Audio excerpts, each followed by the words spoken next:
এখানে অঙ্কটি বলেছে দুইটি বইয়ের মূল্যের অনুপাত 5:7।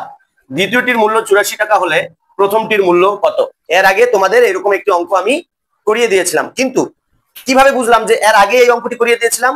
কারণ আমি বলেছিলাম যে দুইটি রাশির অনুপাত যদি দেওয়া থাকে, ওই তার মধ্যে যদি একটি জিনিসের দাম দেওয়া থাকে বা একটি জিনিসের বয়স দেওয়া থাকে, আরেকটা জিনিসের দাম বা বয়স যদি বের করতে বলে, বয়স পরিমাপ যে কোনো কিছু যদি বের করতে বলে, দুটি দেওয়া থাকলে আরেকটি যদি বের করতে বলে, তাহলে আমি দুইটা নিয়মে অঙ্ক করিয়েছিলাম। কয়টা নিয়মে? দুইটা। এখন তোমরা বলো, তোমাদের আমি প্রথম নিয়মে অঙ্কটা করায় দেবো নাকি দ্বিতীয় নিয়মে করায় দেবো? কোন নিয়মে? প্রথম নিয়মে অঙ্কটা করায় দেবো। তাহলে আমি লিখি এখানে যে সমাধান। কি লিখি আমি এখানে? সমাধান। সমাধান লেখার পরে লিখি দেওয়া আছে। কি লিখবো আমি? যে দেওয়া আছে। কি দেওয়া আছে? যে দ্বিতীয়টির মূল্য। দ্বিতীয়টির মূল্য মানে কি? দ্বিতীয় বইয়ের মূল্য। কার মূল্য? দ্বিতীয় বইয়ের মূল্য। তাহলে আমি লিখি দ্বিতীয় এভাবে, যে দ্বিতীয় বইয়ের মূল্য। দ্বিতীয় বইয়ের মূল্য কত টাকা? 84 টাকা। দ্বিতীয় বইয়ের মূল্য কত টাকা? 84 টাকা। তারপরে বের করতে বলছে কি? প্রথম বইটির মূল্য। তাহলে আমি এখানে একটু অন্যরকম করে করানোর চেষ্টা করি, যে ধরি প্রথম বইটির মূল্য সমান ক টাকা। প্রথম বইটির মূল্য সমান কত টাকা? ক টাকা। কয়েক জায়গায় তোমরা চাইলে ইংরেজি লেটারও ধরতে পারো, এক্সও ধরতে পারো।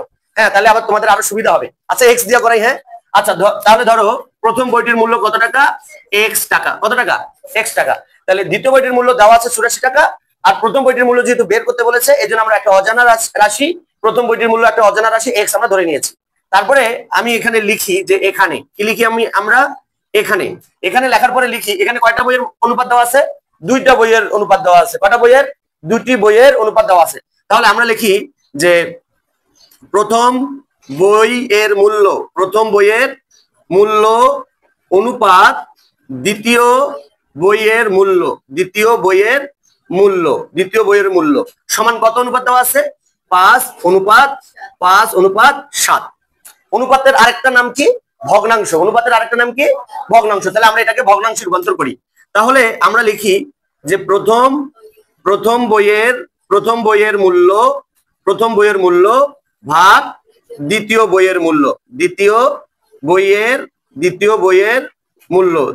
মূল্য সমান কত লিখবো? এখানে 5 আর নিচে হবে কত? 7। এবার আমাদের যে দেওয়া আছে প্রথম বইয়ের মূল্য কত দেওয়া আছে? প্রথম বইয়ের মূল্য কত দেওয়া আছে? এক্স। তাহলে এই প্রথম বইয়ের মূল্য জায়গায় আমরা কি লিখবো? এক্স। দ্বিতীয় বইয়ের মূল্য কত দেওয়া আছে? 84। তাহলে আমরা এখানে কত লিখবো? 84 সমান উপরে কত? 5 আর নিচে কত? 7। কি কথা বোঝা গেছে? এখন আবার কোন অধ্যায়ের অঙ্ক বলো তো? অনুশীলনী 5 সমাধান অঙ্ক। তাহলে সমাধান অঙ্কে ভগ্নাংশ থাকলে কি করতে হয়? আড়াআড়ি গুণ করে নিতে হয়, অর্থাৎ কোনাকুনি গুণ করে নিতে হয়। তোমরা সাইডে লিখে নিবা, ঠিক আছে? তাহলে আমি এখানে লিখি, যেহেতু আমি এক্স এর মান বের করবো, তাহলে সেটা আগে গুণ দেবো। এক্স আর 7 আর এক্স গুণ দিলে কি হবে? 7x। তোমরা আবার এভাবেও লিখতে পারো, 7 গুণন এক্স। আবার এটাও গুণ করতে পারো। তাহলে তোমরা লিখতে পারো যে 84 গুণন 5।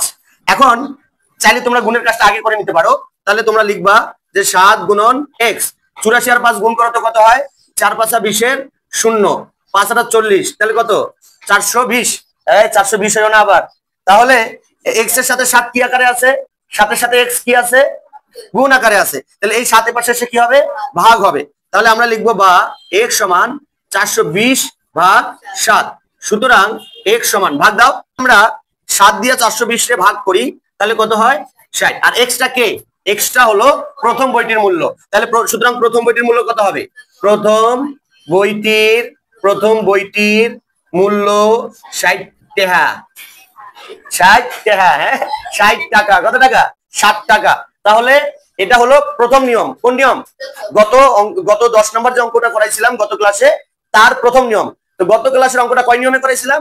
2 নিয়ম। তার প্রথম নিয়ম হলো এটা। দ্বিতীয় নিয়মটা তোমরা যদি করতে চাও, তাহলে আগের অঙ্কটা দেখো, সেই নিয়মে এই অঙ্কটা করো। আশা করি উত্তর হয়ে যাবে। আপনাদের যদি ভিডিওটি ভালো লেগে থাকে, তাহলে শেয়ার করে অপরকে শেখার সুযোগ করে দিবেন এবং ফলো দিয়ে পাশে থাকবেন। Thank you very much. আসসালামু আলাইকুম।